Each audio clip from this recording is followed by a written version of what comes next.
Hello, ladies, gentlemen, everybody else who happens to be watching non-binaries such as myself. I am very happy to have you all here. In this episode, I'm going to walk in the wrong direction apparently. In this episode, we are going to be constructing, essentially, I didn't think this intro through, essentially, the same thing as we've got over there, not that workshop, that spinny. But we're not going to be constructing it for wheat, we're going to be constructing it for kelp. So, because you guys already know how to make one of these spinnies, I'm just going to go ahead and do that in a time lapse. Because the meat of this episode is not in fact going to be making a spinny. It's going to be what we do with the spinny. So yeah, I'm going to crack on, and I will see you all shortly. Toodles, and enjoy the time lapse.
Alrighty, I am going to bring you guys back in here just briefly, because I'm going to do a thing to fill all this with water. Obviously kelp needs water to grow.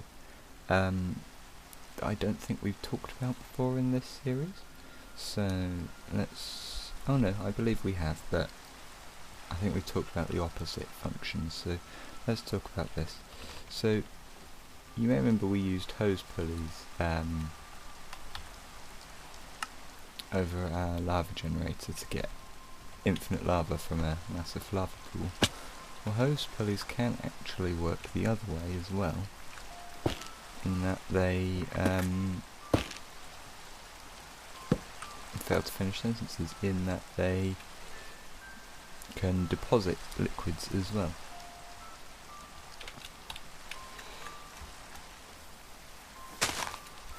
So I'm just going to knock up a hose pulley.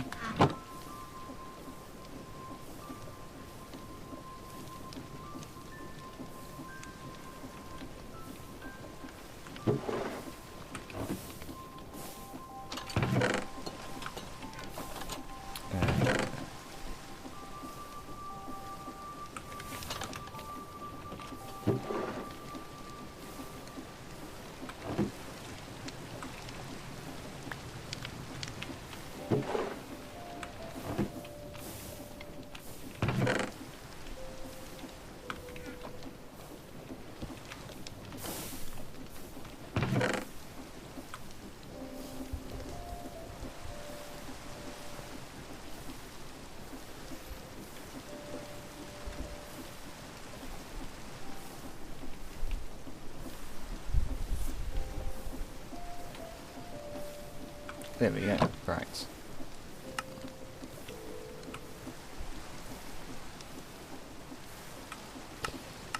And hose pulley. So, I won't actually power this quite yet, but I will show you how to go about it. Do I have a hand crank? No, I do not. In that case, I'll just place it at the right level. I keep doing that, but I can't get in there until the contraption is not moving. There we go. Right.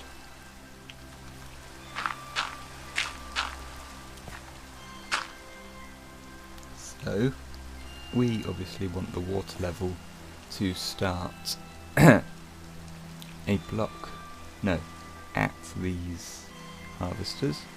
So, the hose pulley needs to go a block above that.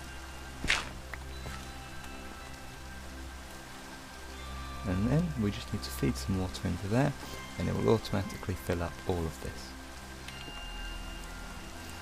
Yeah, that's all I had to say, so back to the time lapse. Sorry for interrupting if you were thoroughly zoned out and engrossed.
people, welcome back. That was quite long, actually, surprisingly long, to the point at which my roof has started to oxidise, which is actually what I wanted to happen. I didn't actually want an orange roof. I'd like it to be a nice turquoise. I think that'll fit better. At least it'll stand out less. Yeah. So just to recap through making a farm like this one, despite we have already made one in this series, you should definitely go and watch that episode. It's over there. You have harvesters, spinning, you need at least 8 wool blocks, some sort of inventory, and a portable storage interface. Portable storage interface is non-compulsory, but because we want to automate this, we do need it. Kelp is a bit different in that you need the harvesters to be on the second block, because they won't replant the kelp, and you need the kelp to only be able to grow 2 blocks, because the kelp, the harvesters will only harvest the block that they hit, not any blocks above. Now there is a system you can use with like chutes and things to automatically harvest any kelp that floats up, but for our purposes it's much easier if we just have a system that only allows the kelp to grow to a point at which it can be harvested. So these are both spinning nicely. I have left this open because I do intend to expand this. That'll be at a much later date though. I have crafted some of the bits that we're going to need, so I think let's get cracking. I need a shovel, there we go. So, something we haven't talked about in this series quite yet is item drains. Item drains, what do they say on the tin? They drain items, they empty buckets. But what they're more useful for, in my opinion, is if I take items out of here, they will just simply roll across there without having to provide any power, which obviously makes life considerably easier. Now I'm sure I have some funnels somewhere. That's fun. Funnels, apparently not.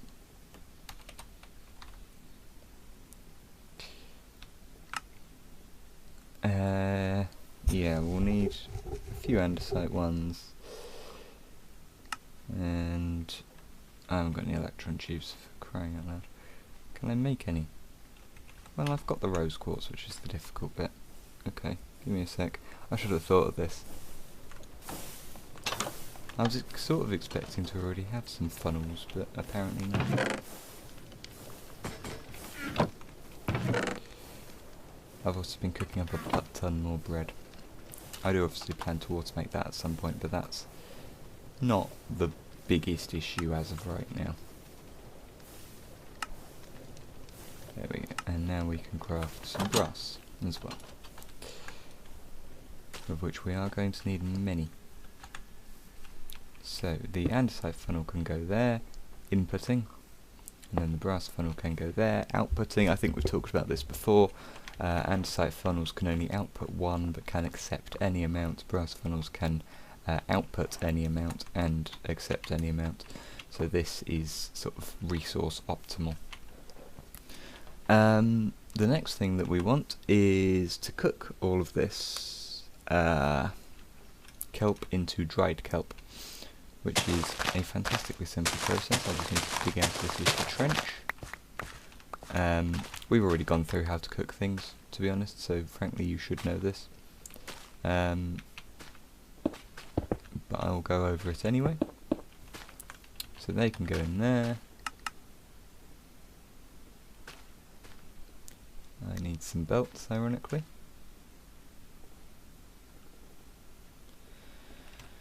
Which can go like so.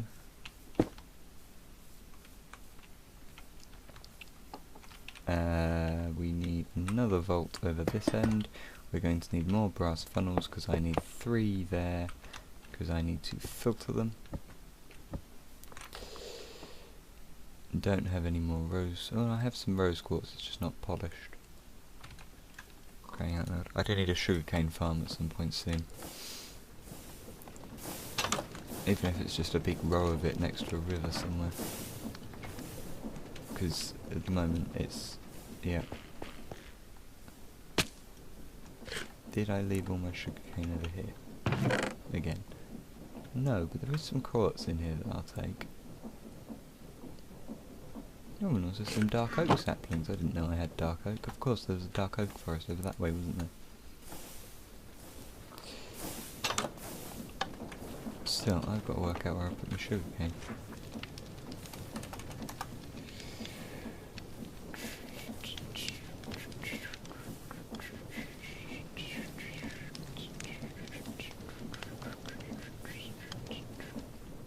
Where on earth is all my sugarcane? Got it with me? Doubt it. How bizarre. I keep doing this. I've misplaced a bunch of iron. I've misplaced my sugarcane. I shouldn't be trusted, really. Well, let's set up the rest of this, and then we can work from there.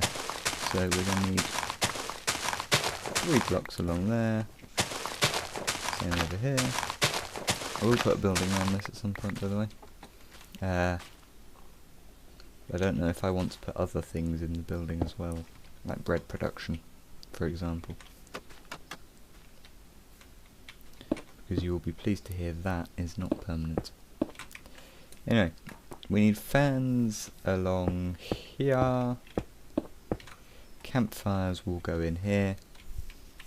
And then we just need to power the fans, and that is literally it. I will make this vault bigger, because obviously that vault needs to be bigger. If you want to automatically compact it, you can use a press. Nope, a press. There you go. But you can't use that to make belts, which is obviously the main thing that we want. You have to use crafters, and I'm not in the mood for setting up an automated mechanical crafter today. So, just leaving it there it is. And the last thing that I am going to do is get a depot.